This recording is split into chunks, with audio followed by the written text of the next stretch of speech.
This day, this groundbreaking has been a long, long time coming. We've been at this for more than 7 years, since October 2006, some 7.5 years. And here we are, getting ready to break ground. The road has been long, steep, winding, and filled with hurdles, but we've overcome all of them. It was about 3.5 years ago, shortly after the Lyric Theater opened up. They were having a program at the Lyric, and Frank X. Walker, the noted author and poet, said the darndest thing. Frank is here. Wave your hand, Frank. State Kentucky Poet Laureate. All right. Let me tell you what Frank said. Frank said this. He said, Isaac Murphy is to Lexington what Muhammad Ali is to Louisville. Now listen to that. He said, Isaac Murphy is to Lexington what Muhammad Ali is to Louisville. I say, now, what do you mean by that? He said, the difference is Louisville celebrates the accomplishments of Muhammad Ali, and Lexington does not celebrate the accomplishments of Isaac Murphy.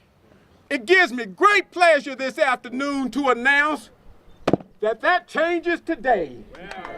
Yes, today we're going to lift up the name of Isaac Murphy and his accomplishments, not only in Lexington, but in horse racing in general. And folks, here in the East End, you all know that it's been a long time coming. But we have a lot to be proud of in Lexington. One of the roots of that signature industry, the horse industry, right here where we're standing today. Isaac Burns Murphy, the most successful jockey of all time, winning 3 Kentucky Derbies and more than 1/3 of all his races.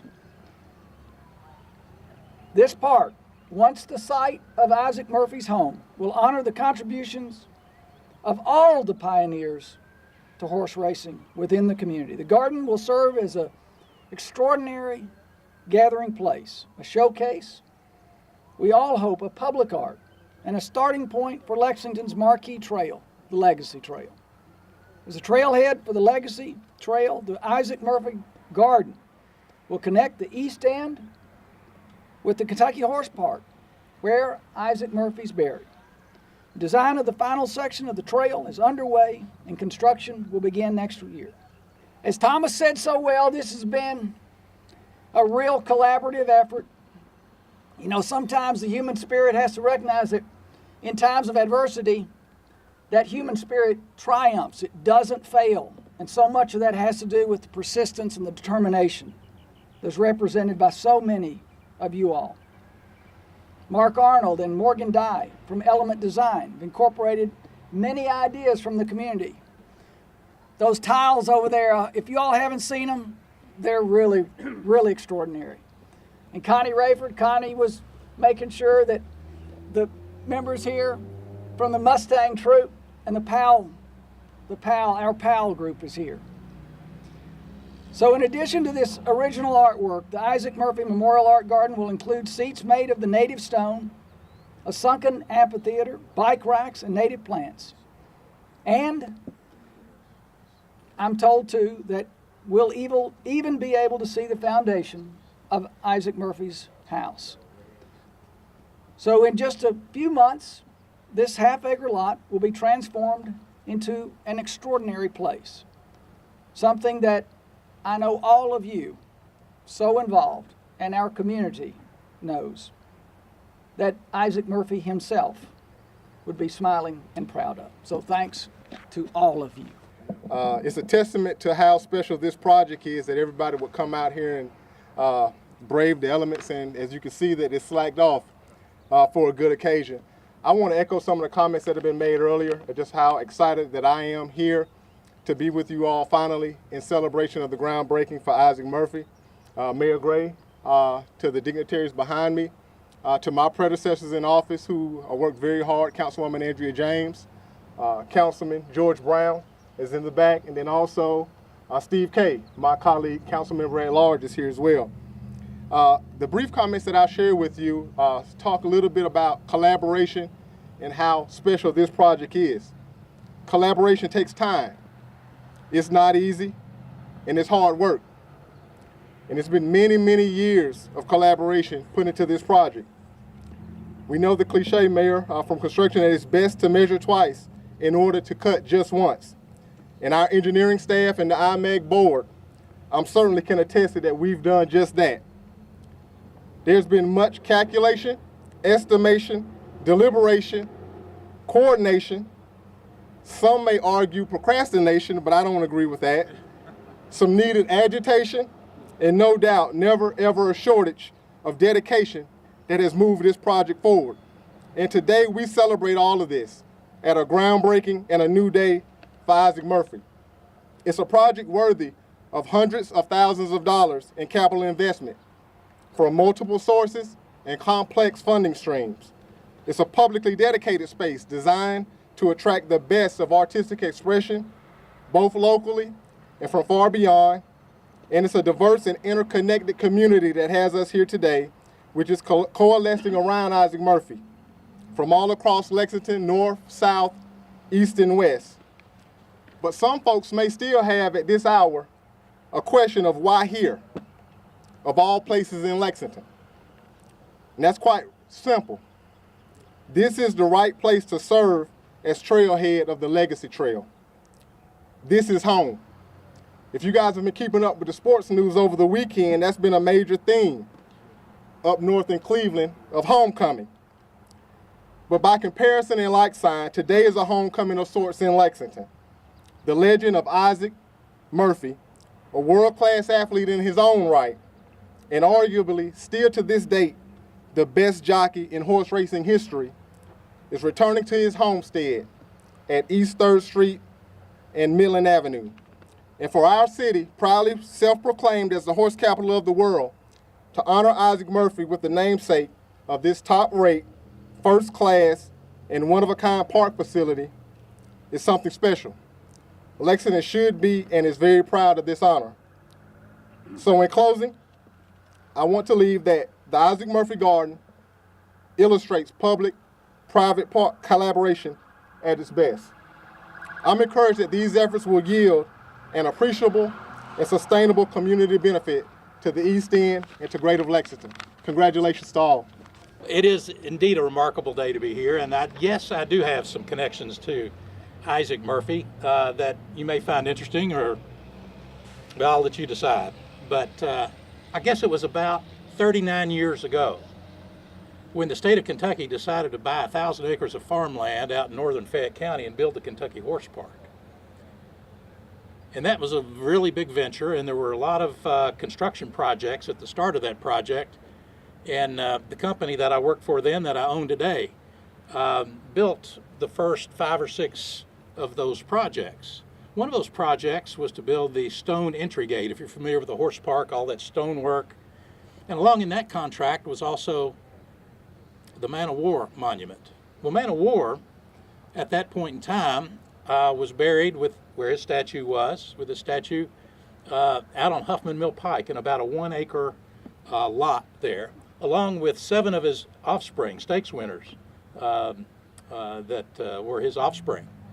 And then along in about 1967, Isaac Burns Murphy was disinterred from African Cemetery number 2 and brought to then the place of honor for thoroughbred racing, and that was to be reinterred next to Man of War in this plot of ground. Well, 10 years later, in 1977, it came upon my company, W. Rogers Company, to relocate the Man of War statue, all of his offspring, Man of War's casket, and Isaac Burns Murphy to the horse park where it rests today. So I was part of that 5-man crew who dug up the grave of Man of War, who took his bones, put them in body bags, those of his offspring, and almost as an afterthought, we disinterred the body of Isaac Burns Murphy. They were actually sent in cold storage over to the Whitehall Funeral Chapel, which is now Carrick House, just down the street, and spent 7 months there before the next summer they were reinterred at the horse park by our workers, again, the same crew, to where they rest today. Yeah, man of war, including his offspring and Isaac Burns Murphy. You know, man of war was kind of the focus of all that, but as the weeks and months went by, I kind of thought more about who is this Isaac Burns Murphy? And so you would think, well, okay, well, we would just Google him, right? Well, yeah, 1975, that wasn't an option. 77, 78, that wasn't an option. So it required some research. I had to actually go to the library and look stuff up and do all that and piece things together. And I did quite a bit of that over the years, and I became acquainted with exactly who is it, this man whose bones I actually held in my hand. So let's fast forward tonight to 2007. W. Rogers Company was the presenting sponsor for Leadership Lexington. David Cozart and future Congressman Barr were in that very class. And Leadership Lexington generally has about 3 or 4 projects that the class does. They divide up into groups, they have different projects. But this class came together and said, we're going to do one project, and that is we're going to build the Isaac Burns Murphy Memorial Art Garden. You know, Isaac Murphy, he revolutionized the sport of horse racing. He was a tactical jockey. He was back in the day, jockeys just got on the horse and held on, and whoever won, won. But he was smarter than that. He was a tactician. He knew how to rate a horse. He knew how to kind of pull the reins back on the horse, save his energy for that big stretch run, and he would come in and finish, usually winning. And he revolutionized. Now that's what every jockey does during every race. It was that led him to be the highest percentage winner of jockeys ever, and that will never be matched. As I said before, he also won 3 Kentucky Derbies. Clearly, from the late 1870s to the early 1890s, Isaac Burns Murphy was the most famous athlete in the United States at the time. Heard talk of LeBron James. He was the LeBron James of his time. But as great as an athlete as Isaac Burns Murphy was, he was an even better person. Despite his fame, he had this relationship with his wife, Lucille, was faithful. They were in love from their teenage years on up until his death, and that was certainly brought out in Frank's book.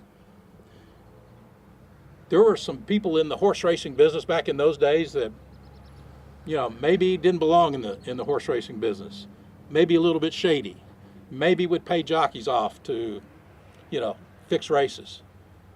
Isaac wanted none of that. He loved horse racing for the pure competition. He loved it for the relationship that he had with those horses that he rode, and he loved to win. And he shunned every opportunity, and every chance he got, he reported and shut down any illicit activity in the horse racing business. He was a man of great integrity. To me, Murphy is the connector that puts together the horse racing industry in the East End. As was said, he lived on this very spot just blocks away from the from the Kentucky Association racetrack. The East End is where Lexington's national reputation as the center of thoroughbred racing was begun. This memorial to Isaac Murphy is the beginning of the reconnections between the horse racing industry and its roots right here in the East End. All right, I like that. Isaac Murphy is an inspirational figure to me and to all that study his life. I think he can and should be an inspirational role model to not just East End residents, but to residents and children all over Lexington.